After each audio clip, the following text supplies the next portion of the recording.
Salam à toutes et à tous. Donc là, j'aimerais parler aux abonnés de Jeslam et Salmaté, là. Donc là, j'aimerais parler de votre roi, et de votre royaume et de votre pays. Là, j'ai eu récemment un discours avec un Marocain, qui venait du Maroc, hein. Il me disait, je comprends pas. Parce qu'on parlait un peu de l'Algérie et du Maroc, mais c'était vraiment quelqu'un du Maroc. Et il me dit, oui, je comprends pas, au Maroc, le roi Mohamed VI, il donne tous les papiers aux migrants subsahariens et africains. Il disait, je comprends pas. Il a dit, nous, on souffre, on n'a pas de boulot, on n'a rien du tout. Et même les doctorats qui ont des bacs plus 5-6, ils n'ont pas de boulot, où ils finissent caissiers, etc. Et même pour travailler à Tanger-Med, c'est par piston où tu es obligé de payer pour rentrer là-bas. C'est-à-dire que tu es obligé de payer pour trouver du boulot. Et même si tu as un bac plus X 5, 6, 7, 8, 9, tu trouves pas de boulot. C'est encore pire que l'Algérie. Encore l'Algérie, tu trouves en médecine. Dans les finances, tu trouves. Mais chez vous, c'est mort. C'est la loi du plus fort. Si t'as pas un lien avec le Marnez, tu trouves pas de taf. Ou si t'as pas d'oseille, ou tu fais pas partie de la bourgeoisie marocaine, t'es dans la merde. Tu finis vendeur ou travailles dans le souk, hein. Je vous le dis direct, hein. Donc voilà. Donc moi, je comprends pas une chose. C'est pourquoi ils filent tous les papiers aux migrants. Ils leur donnent les papiers marocains. D'accord? Passeport, carte d'identité marocaine, ils les nationalisent. Et les Syriens qui sont au Maroc, vous les laissez mourir. C'est-à-dire même les migrants, msaken, les Syriens, vous les laissez crever. Vous les laissez mourir dans votre pays. Aucune carte d'identité, vous leur bloquez tout. À peu près comme ici. C'est hallucinant quand même, hein.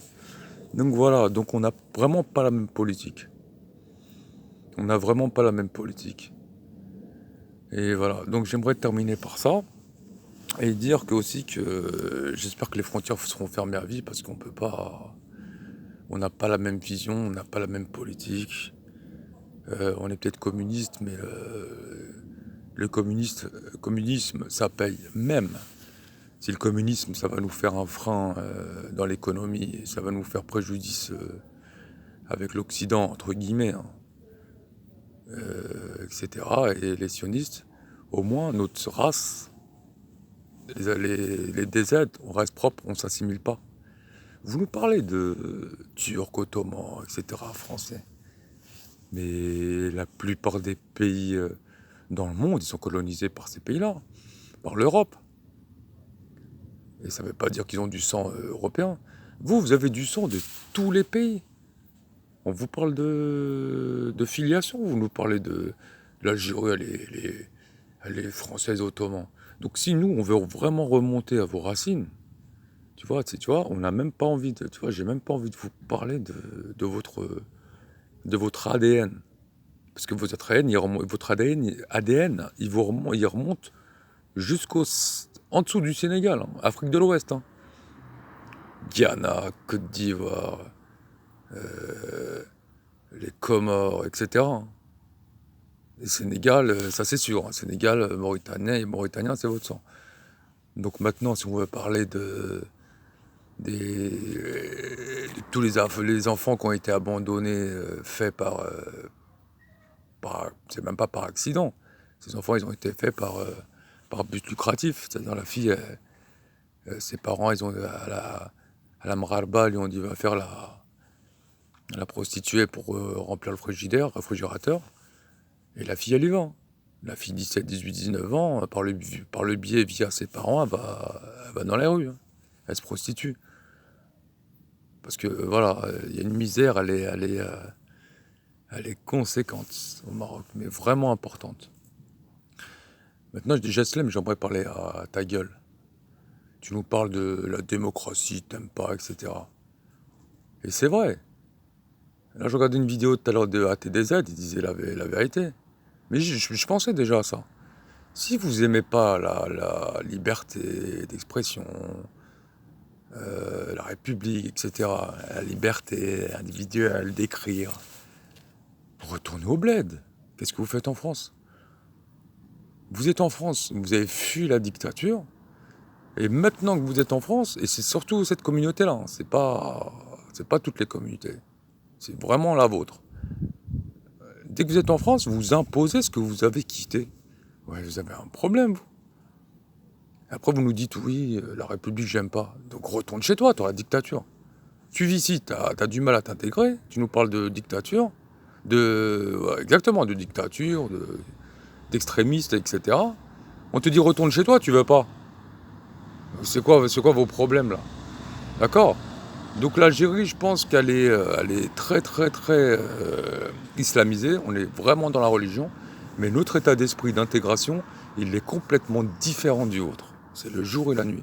L'intégration algérienne, en France, instantanément, mnémoniquement, ça veut dire sans le vouloir, elle est 1000 fois mieux que vous. Les DZ, ils s'intègrent mieux, mais partout, en Espagne, en Italie, en Allemagne, en Belgique, mais largement mieux que vous. Même au Canada, les gens ils préfèrent les DZ, ils ont du mal à vous suivre. Vous avez franchement un comportement, une intégration à deux mesures. Vous nous parlez de tourisme, etc. Le Maroc, c'est le meilleur pays pour se détendre, etc. Le tourisme, etc. Mais quand on voit votre comportement paradoxal, contradictoire, on se demande si vous n'avez pas un problème de cerveau. Hein. Ah ouais. Là, on voit les filles en short, les Belges. Psaken, elles sont parties au... Je refais une rétrospective en arrière. Les Belges Psaken, elles sont venues travailler. Vous les avez... Il y a un fou furieux, il leur dit de décapitation. Il appelle à la décapitation de ces jeunes filles-là qui sont venues faire les routes et à travailler, restaurer, refaire un hôpital au sud du Maroc. Vous appelez à la décapitation. Attends, c'est pas ce que vous voulez. Vous appelez au développement. Vous appelez à la décapitation. C'est pour ça que les gens ont du mal à vous suivre. En Turquie, ils sont pas comme ça en Turquie. Turquie, tu vas en voyage là-bas, etc. Tu voyages, ils sont pas de mesure. Et même en France, les Turcs de France, ils sont... voilà, ils font pas de... On n'entend pas parler d'eux. Ils sont discrets. Il n'y a rien sur eux, les Turcs. Ils sont discrets, ils ont leur boucherie, leur commerce, etc. Les alimentations en général, tout ça, ils vendent leurs produits, tout ce qui est épices, etc. Les produits turcs, là, leur fromage, etc. Mais t'entends pas parler d'eux, les Turcs. Donc moi, franchement, si je devrais partir dans un pays qui est pas hypocrite, c'est là-bas, en Turquie. Hein. Les Thaïlandais, ils sont un peu plus hypocrites. Double face. Mais les Turcs, alors, moi, franchement, je préfère la mentalité turque que votre mentalité hypocrite. Hein. Aller au Maroc, mais on n'aime pas la République. On n'aime pas le... Voilà. J'ai pas envie de finir le reste. On n'aime pas ce qui vient du Nord, etc. On n'aime pas votre mentalité libertine. Les libertins, ils sont à Marrakech. Hein. Donc voilà. Donc j'aimerais parler ma vidéo c'est en rapport avec tout ça, de faire un briefing par rapport à tout ça, un bilan, etc. par rapport à tout ça. Donc arrêtez de nous parler d'un pays qui n'existe pas. Votre Maroc, il n'existe pas. C'est un Maroc du Marnez. Votre roi, il a tout bloqué. Tout est pour lui. Et pour lui, la preuve. Là, il a reçu le bateau, là, Ibris 1, un truc comme ça. Il vient d'avoir un voilier à 88 millions d'euros offert par les Émirats Arabes Unis. Là, il y a un mois. Ibris. Le Brice premier. Vous tapez sur internet, vous allez voir. Le voilier d'Hassan II. Il fait partie des 10 plus grands voiliers du monde. Offert par le Qatar. Ou les Émirats Arabes Unis, c'est la même. Donc voilà. Donc le Marnez, Mimi 6, dehors. Cassez-vous. C'est ça le but. Vous voulez un Maroc républicain avec bien sûr l'islam en premier, mais au moins au niveau de la lecture, etc., des livres, les écrivains, etc., ils sont libres. Tu as le droit d'écrire. C'est qui te envie de faire une caricature. Voilà. C'est qui t'empêche de faire une caricature ou pas sur le prophète. Je suis complètement d'accord avec vous. Le prophète, tu ne fais pas de caricature. Mais tu vas te faire une caricature sur le Mimi 6. Tu l'as fait.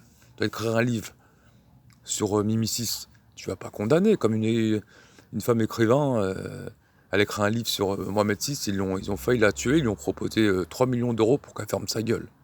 Je sais pas si vous avez entendu cette histoire-là. L'écrivain qui a été boycotté par les éditeurs, etc., pour pas qu'elle publie son livre sur Mohamed VI et le Marnez.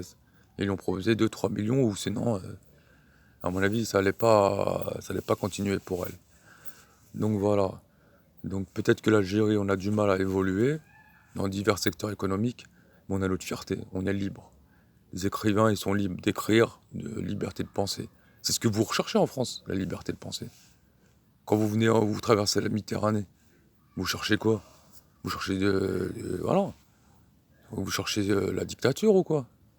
Le Témara, les camps de torture de Témara, vous fuyez ça et vous nous imposez ça.